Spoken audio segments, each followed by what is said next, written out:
Welcome back to Insight. Let's go back to our discussion of robots and artificial intelligence. It's a subject that's always been at the heart of sci-fi books and movies, raising questions about what happens if we created self-aware machines. It often doesn't end well for people, as you'll see from these clips. You're one of them, aren't you? You're not real. Bring yourself back online. We designed them to be trusted with our homes, with our world. Quite an experience to live in fear, isn't it? That's what it is to be a slave. We become inferior to the machine.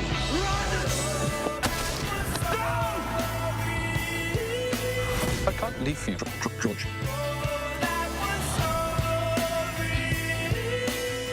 I want to talk to you about the greatest scientific event in the history of man. Are you building an AI?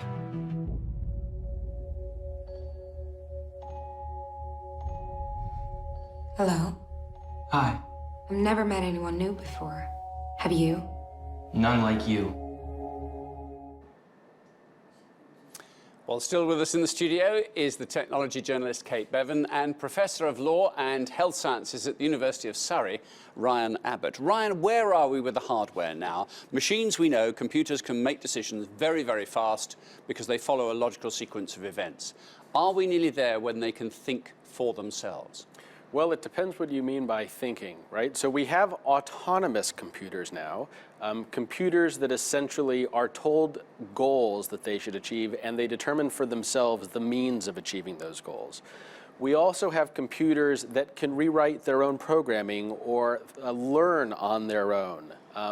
So it isn't necessarily the case that a programmer has sat down and programmed out a logical sequence of events and the computer does that.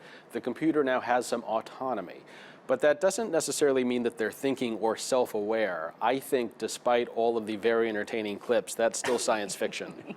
For the moment, Kate? Or do you think it will happen? I honestly don't know.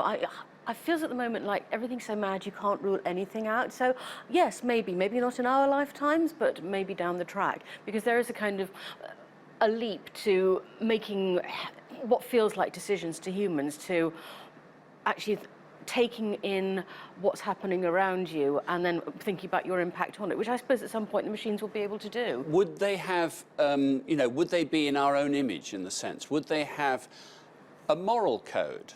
Would they have a creative ability if humans actually put the instruments in place to allow these things to come about?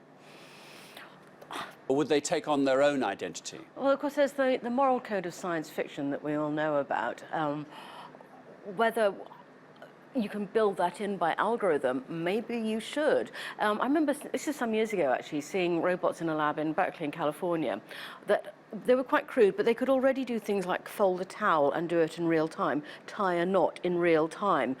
And so there was an awareness of the environment around, because also this was kind of pitched as a sort of domestic robot, but here's a proof of concept of what it can do. And it had already been programmed to be aware of the environment around it, not to run over small things, so not to run over pets and children, for example. So it's already there, it's sort of. It's on the tip of this. I'm wondering, do we reach a cliff edge, Ryan, over which we do not go? Because we would be fearful of the consequences of allowing a sentient being that isn't Homo sapiens to exist.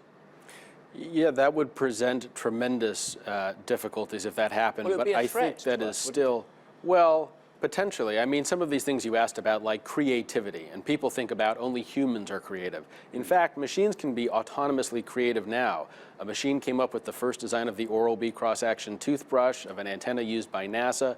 They have independently generated patentable inventions, songs, novels. They've written a play? They have written novels, which apparently are terrible. A wonderful they did landscape. They did a music video recently, didn't they, as well, which was a bit bland, but it was fine.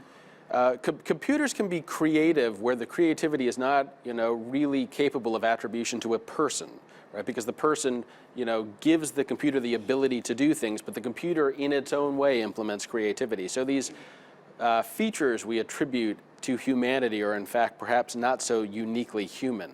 Elon Musk has been lecturing the world only this last few days. And of course, I suppose he has a vested interest in this. He's the man behind the driverless car, the Teslas and all this kind of stuff, and the SpaceX experiments, and what he high hopes for that as well. But he does issue quite a dire warning, doesn't he, that unless we get smart and stay one step ahead of the machines, they will take over. Stephen Hawking's been warning about that as well. I'm sort of in two minds about that. Part of me thinks if somebody that smart is saying this stuff, we should probably listen to them. But part of me also says, what evidence are they basing those conclusions on? Are we there yet? So this sounds really lame, but I'm in a kind of sit, wait and see where we're going before I start to worry too much about it. Are you worried? A little worried, right? Stephen Hawking, Bill Gates, Elon Musk, they're all predicting this, and for good reason. But I think, you know, it's not necessarily that this is something computers would desire, but what they are programmed to do, right? So all these clips are really just anthropomorphisms of people attributing human emotions and desires to machines. But, Ram, we've already agreed, haven't we? We stopped going beyond the code that the human gave them, because these machines can then write more code, if indeed it's code they need. It doesn't imply, though, that they're going to necessarily do something bad or evil or negative. That, I think, is anthropomorphizing. It's imputing a motivation that may not be there. Right, I mean, if you program a sufficiently complex computer which can write its own code to say, you know, create farmland, and it isn't taking into account the fact that there are urban areas with people in them and we ought not to create farmland in the middle of London. I mean, a sufficiently powerful computer could just sort of have disastrous consequences in pursuing programming like that. But it's not trying to take over the world and subjugate humanity. Not necessarily, but if they are part of government processes, for instance, if they start being part of the decision-making process, human beings are sort of wasteful, expensive, they need power, heat and light, they need food and everything else. Would they not reach the conclusion quite quickly, let's have more of us and fewer of them? I think that presupposes a number of human qualities being attributed to a machine, which is, you know, a desire for self-preservation, a desire for evolution, a desire for control. You know, machines don't inherently have those desires, right? They only execute their programming and complete goals they're given. And we could program that into them, and that's where you get into the science fiction thing of, you know, of an evil dictator cackling in his mountain lair with his fluffy white cat on his lap and programming robots to do these things. But it's tempting to laugh that off, Kate. I know it is. Surely it is not a ridiculous extrapolation to believe we might get to a point quite soon when those kind of decisions are going to be facing us. I think it's theoretically possible. Whether it'll happen, I think it depends how much faith in humanity you've got at that point. Although to an extent, whether it's your theory of the machines taking over on their own or a mad dictator who has a robot army, I mean, the concern is still the same, that robots are taking over from people.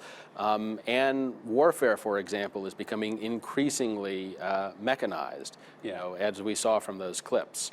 And there are a lot of... If you subjugate decision-making in warfare to a set of machines or a command structure which is machine-led, then the end job, if it's defined as winning, they could then decide to win at all costs. Well, maybe we need that point to build in Asimov's law of robots into our algorithms. I mean, that's certainly a concern, but, you know, as with any area where robots are taking over from people, you have the same concerns with people, right? So driverless cars will cause accidents, but really fewer accidents than people. People, you know, drink while they're driving, they fall asleep at the wheel. Even if machines make mistakes, probably fewer. And in warfare, where decision-making is under a tremendous amount of human stress and people behave kind of spur of the moment for perhaps unfortunate reasons, robots might make fewer mistakes. And a brief thought just to throw in right at the end here, the quality of life for the human beings left. I mean, isn't one of the qualities of life the fact that things don't always work out perfectly? There is spontaneity, there is misbehavior, some acts of randomness. It seems the automotive world might be rather predictable. It's kind of boring. It's kind of a sci-fi fantasy, isn't it? I mean, I remember sort of growing up in the 60s and 70s and the Jetsons, where we had, you know, Rosie the robot taking care of everything we needed. It's a human fantasy about being able to put our feet up while the machines do this stuff for us. Maybe we should aim for that after all. Would you like that? I think that future is coming, and that future may be a long time off. But it's hard to see what work a person could do that a machine couldn't also do, and probably do better and cheaper.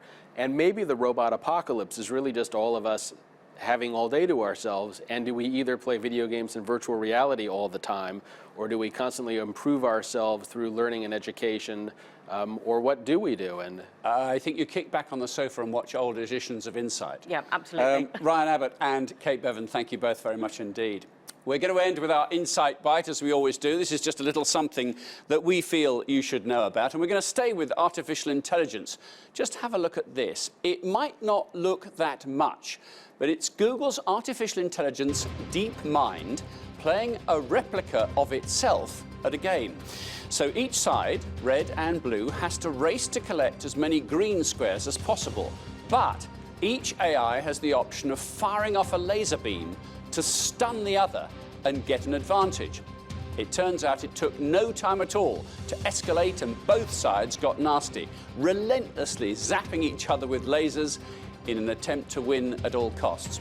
Researchers say it shows DeepMind learned that aggression was a suitable tactic in an environment with scarce resources. It's probably nothing to worry about. Probably. That's all for now. I'm Martin Stanford. That was Insight.